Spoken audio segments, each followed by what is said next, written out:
Hello everyone, welcome all you to civil exam Uttarakhand.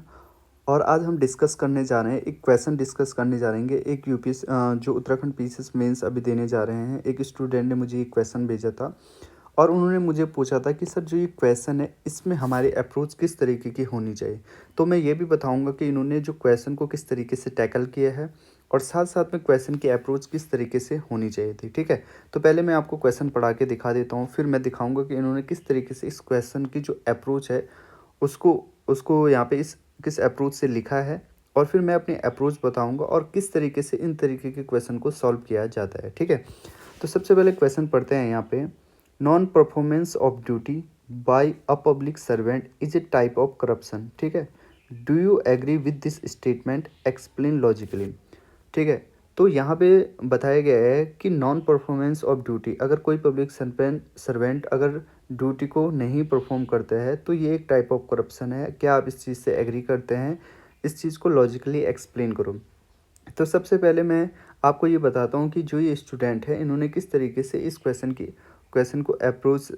Approach रखी है और किस तरीके से आंसर लिखा है। ठीक है, तो ये इनका इंट्रो हो गया। Dealing in performing work left the space for injustice and illegal activities दस ब्रीड करप्शन। ठीक है, इस तरीके से इन्होंने इंट्रो लिखा है कि इन्होंने सिंपल ये बता दिया है इंट्रो में ही कि जो नॉन परफॉर्मिंग ऑफ ड्यूटी है इट इज़ अनजस्ट और इलीगल है, जिससे कि क्या होता है, करप्शन होता है। ठीक है, इसके अलावा इन्होंने शुरू में ही लिख लिया अपना यस कह दिया है इन्होंने। ठीक है, इन्होंने डायरेक्टली क्या कह दिया है, यस कह दिया है। As mention in report of, इन्होंने रिपोर्ट को मेंशन किया है सेकंड एआरसी की।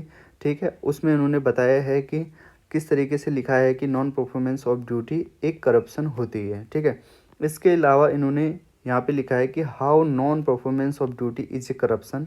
फिर उसके बाद इन्होंने डिफरेंट पॉइंट लिखे 1 2 3 4 करके। ठीक है, तो इस तरीके से उन्होंने लिखा है कि इससे ट्रस्ट डेफिसिट हो जाता है। ठीक है, लोगों का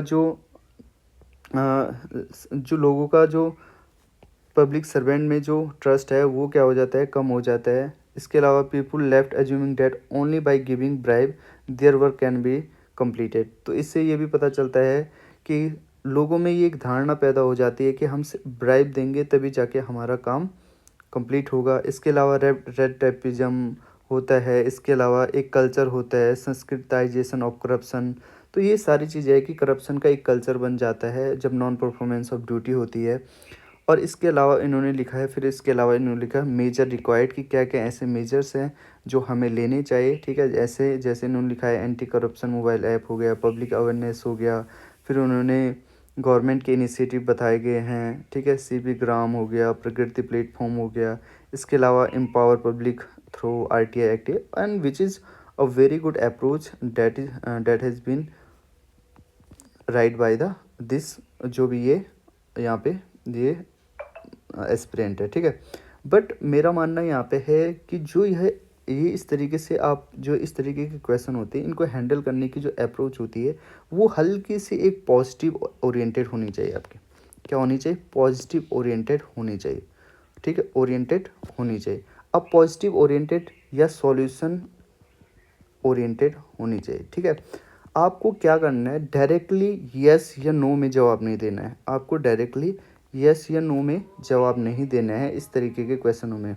you have to be a conditional, you have to be a conditional. ठीक है, कंडीशनल आपको रहना है। किस तरीके की कंडीशन? देखिए, नॉन परफॉर्मेंस ऑफ ड्यूटी, कोई भी इंसान अगर नॉन परफॉर्मेंस ऑफ ड्यूटी करता है तो वो एक तो वो इंटेंशनली हो सकता है, एक तो इंटेंशनली हो सकता है, ये डेलिबरेटली हो सकता है, और दूसरा हो सकता है कुछ पर्सनल रीज़न की वजह से। ठीक है, तो ऐसा नहीं है कि हर बार जब इंसान नॉन परफॉर्म ऑफ ड्यूटी कर रहा है तो वो जानबूझ के कर रहा है। उसके पीछे उसके पर्सनल रीज़न भी हो सकते हैं, सिकनेस हो सकती है, बहुत सारी चीज़ें हो सकती है।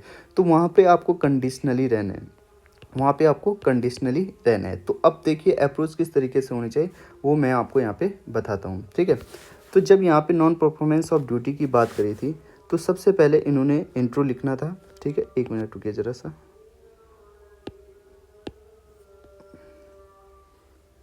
चलिए ठीक है, चलिए इन्होंने सबसे पहले क्या लिखना था, इंट्रो लिखना था। ठीक है, इंट्रो इन्होंने लिखा। एक मिनट ज़रा, मैं थोड़ा सा ना इस पेंसिल को ज़रा क्लियर कर दूँ। ठीक है, इन्होंने सबसे पहले इंट्रो लिखना था। ठीक है, इंट्रो इन्होंने लिखा। अब बॉडी में किस तरीके से चीज़ें आनी चाहिए थी मैं वो आपको बताता हूँ। अब नॉन परफॉर्मेंस ऑफ ड्यूटी की बात करी है इन्होंने, ठीक है। अब देखो जब नॉन परफॉर्मेंस ऑफ ड्यूटी है, नॉन परफॉर्मेंस ऑफ ड्यूटी की बात करी है, नॉन परफॉर्मेंस ऑफ ड्यूटी की बात करी है, तो जब नॉन परफॉर्मेंस ऑफ ड्यूटी की बात हो रही है तो वहाँ पे हमने कंडीशन लगानी है। फर्स्ट, जब ये इंटेंशनली हो, इंटेंशनली हो, ठीक है, इंटेंशनली हो, तो उस केस में क्या होगा, ये करप्शन होगा। उस केस में ये क्या होगा, करप्शन होगा, ठीक है। और जो जो इन्होंने पॉइंट लिखे थे वो सारी चीज़ें ठीक थी कि करप्शन होगा, रेड टैपिज्म पड़ेगा, जो वर्क कल्चर होगा वो ख़राब होगा, रेड टैपिज्म होगा, ठीक है। जो वर्क कल्चर होगा वो ख़राब होगा, वर्क कल्चर क्या होगा, ख़राब होगा। उसके अलावा जो रियल बेनिफिशरी है, रियल बेनिफिशरी है, उनको ड्यू शेयर नहीं मिल पाएगा, उनको उनका ड्यू शेयर नहीं मिल पाएगा, ठीक है। और डेफिनेटली इनइक्वालिटी यहाँ पे देखने को मिलेगी, ये चीज़ है। सेकंड थिंग, अब देखिए सेकंड थिंग इन्होंने क्या लिखा, every time non performance of duty is not intentionally, it may be due to different condition, it may be due to different condition, ठीक है। अब डिफरेंट कंडीशन में ये क्या लिख सकते थे कि पहले सर इनका मेंटल सिकनेस की वजह से, मेंटल सिकनेस की वजह से, ठीक है, due to personal reason, due to personal reason, घर में जैसे लड़ाई हो गई, कुछ हो गया, मतलब कुछ भी हो सकता है, ड्यू टू पर्सनल रीज़न, ठीक है, ठीक है, due to unawareness, due to unawareness, ठीक है, कि अनअवेयरनेस है, उस जो भी वो ड्यूटी कर रहे थे उसके बारे में उन्हें चीज़ों के बारे में पता नहीं था, अनअवेयरनेस थे वो, ठीक है। मेंटल सिकनेस हो गया, पर्सनल रीजन हो गया, अनअवेयरनेस हो गया, ठीक है, ये चीज़ हो गई। तो इन वजह से क्या हो सकता है कि नॉन परफॉर्मेंस ऑफ ड्यूटी है, ठीक है। इसके अलावा हेल्थ कंडीशन उनकी अच्छी नहीं है, ठीक है, हेल्थ कंडीशन अच्छी नहीं है, तो इन वजह से नॉन परफॉर्मेंस ऑफ ड्यूटी हो सकती है। नाउ अब हमने दो रीज़न दे दिए कि इंटेंशनली में, अगर इंटेंशनली है तब तो वो करप्शन है, और दूसरा क्या हो गया कि ड्यू टू डिफरेंट रीजन, जिसमें मेंटल सिकनेस हो गई, ड्यू टू पर्सनल रीजन हो गया, ड्यू टू अनअवेयरनेस हो गया, हेल्थ कंडीशन हो गई, ये सारी चीज़ें हमने कंडीशंस रख दी, ठीक है। अब नाउ यहाँ पे हमें अब सॉल्यूशन की तरफ जाना है कि दो कंडीशन हमने बता दी कि कब कब नॉन परफॉर्मेंस ऑफ ड्यूटी हो सकती है, ठीक है। अब दो कंडीशन बतानी है कि इफ़ इंटेंशनली है, इंटेंशनली है, तो वहाँ पे क्या सॉल्यूशंस होने चाहिए हमें, ठीक है। तो वहाँ पे स्ट्रिक्ट एक्शन लेना पड़ेगा, स्ट्रिक्ट एक्शन लेने पड़ेंगे हमें, ठीक है, गवर्नमेंट की तरफ से। तो लिख लेना है कि गवर्नमेंट ने कौन कौन से स्ट्रिक्ट एक्शन, कौन कौन सी चीज़ें रखी है कि जो लोग करप्शन कर रहे हैं उनके खिलाफ किस किस तरीके से स्ट्रिक्ट एक्शन लिए गए हैं गवर्नमेंट ने, ठीक है। इसके अलावा, ठीक है, पब्लिक अवेयरनेस करनी पड़ेगी, ठीक है, पब्लिक अवेयरनेस कि किस तरीके से लोग खुद अवेयर होके ऐसे जो करप्ट जो पब्लिक सर्वेंट है उनके खिलाफ बोल सकते हैं, ठीक है। उसके अलावा आरटीआई हो गया, ठीक है, और ई टेक्नोलॉजी की मदद से, ठीक है, डिजिटल मिशन है जैसे, तो ये सारी ट्रांसपेरेंसी ला के ये सारी चीज़ें अगर इंटेंशनली है तो इस तरीके से हम क्या कर सकते हैं, जो नॉन परफॉर्मर पब्लिक सर्वेंट है उनके खिलाफ चीज़ों को कार्रवाई कर सकते हैं, ठीक है। तो एक ये हो गया सॉल्यूशन। अब दूसरा सॉल्यूशन क्या है, दूसरा सॉल्यूशन क्या है कि जब ड्यू टू जो डिफरेंट रीजन है, उस ड्यू टू डिफरेंट रीजन को सॉल्व करने के लिए which approach we have to apply, है ना। तो उसके लिए हम क्या कर सकते हैं, जो गवर्नमेंट है, ठीक है, गवर्नमेंट स्ट्रेस मैनेजमेंट कोर्स लेके आए कि किस तरीके से स्ट्रेस मैनेजमेंट करना है। जैसे आपने सुना होगा एक आई गॉड करके मिशन कर्म योगी के अंदर आई गॉड करके एक वो है, क्या बोलते हैं, वेबसाइट है। उस वेबसाइट के अंदर डिफरेंट डिफरेंट कोर्स हैं गवर्नमेंट के, जिसमें टाइम मैनेजमेंट से लेकर स्ट्रेस मैनेजमेंट से लेकर ये सारी चीज़ें हैं, ताकि जो हमारे जो पब्लिक सर्वेंट हैं उनकी एफिशिएंसी इंक्रीज हो। तो गवर्नमेंट ने ये चीज़ करी है।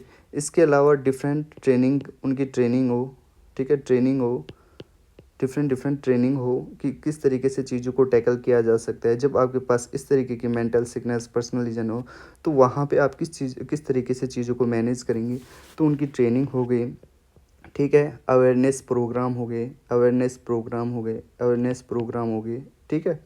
और उनका वर्क मैनेजमेंट अच्छे से करे गवर्नमेंट, वर्क मैनेजमेंट, एक ही इंसान को ज़्यादा काम ना दे, तो वर्क मैनेजमेंट को किस तरीके से गवर्नमेंट अच्छे से करे, तो ये सारी चीज़ें हम लिख सकते थे इसमें, ठीक है। तो यहाँ पे क्या हो गया, देखिए यहाँ पे दोनों चीज़ें हो गई, हमारा क्या हो गया, हमारा जो सॉल्यूशन है वो पॉजिटिव ओरिएंटेड होना चाहिए। सॉल्यूशन क्या हो गया, पॉजिटिव ओरिएंटेड हो गया, ठीक है, पॉजिटिव ओरिएंटेड हो गया। हमने क्या किया, कंडीशन भी रख दिए, दोनों चीज़ें कर दी कि नॉन परफॉर्मेंस ऑफ ड्यूटी कब कब हो सकती है। उसके बाद हमने सॉल्यूशन भी दे दिए कि अगर इस तरीके से है तो, अगर इस तरीके से, तो दोनों चीज़ें हमने कह दी। और उसके बाद हम क्या करेंगे, कंक्लूजन दे देंगे, ठीक है। कंक्लूजन में बोलेंगे हम कि करप्शन कहीं से भी टॉलरेबल नहीं है, जो कि गवर्नमेंट की पॉलिसी भी है। Corruption is not tolerable any more, ठीक है, किसी भी तरीके से टॉलरेबल नहीं होगा, है ना। And if different reason they have to be tackle by the government with different initiative just like I caught. बस सिंपल ये चीज़ करनी है हमें, है ना। तो ये इस तरीके से जो पूरा सॉल्यूशन हो गया, जो क्वेश्चन हमारे पास था उसका हमने एक बिल्कुल लॉजिकली, देखिए यहाँ पे लिखा भी है, ये अगर आप पढ़ोगे तो एक्सप्लेन लॉजिकली, तो हमने इसको क्या करा, लॉजिकली एक्सप्लेन कर दिया। डिफरेंट डिफरेंट अप्रोच से हमने इसको क्या कर दिया, सॉल्व कर दिया।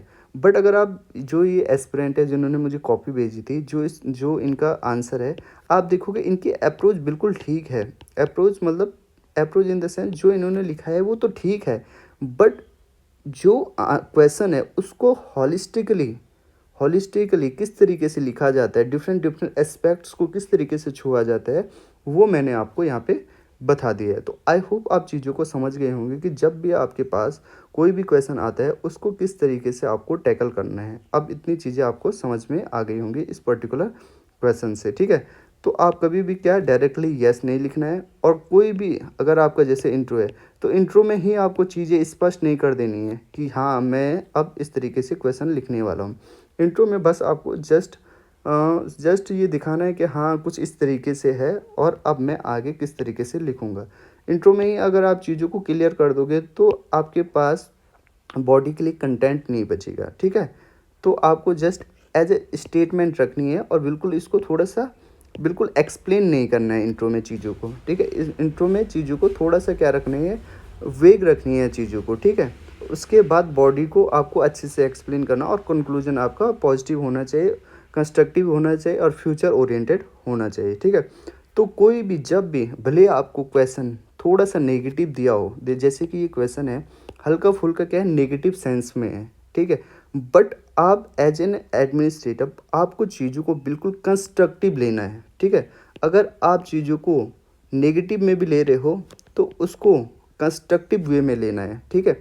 तो नेगेटिव हैं बट उसके बाद उसके क्या किस तरीके से उसको पॉजिटिव किया जा सकता है, उस तरीके से आपको आंसर को लिखना है ना।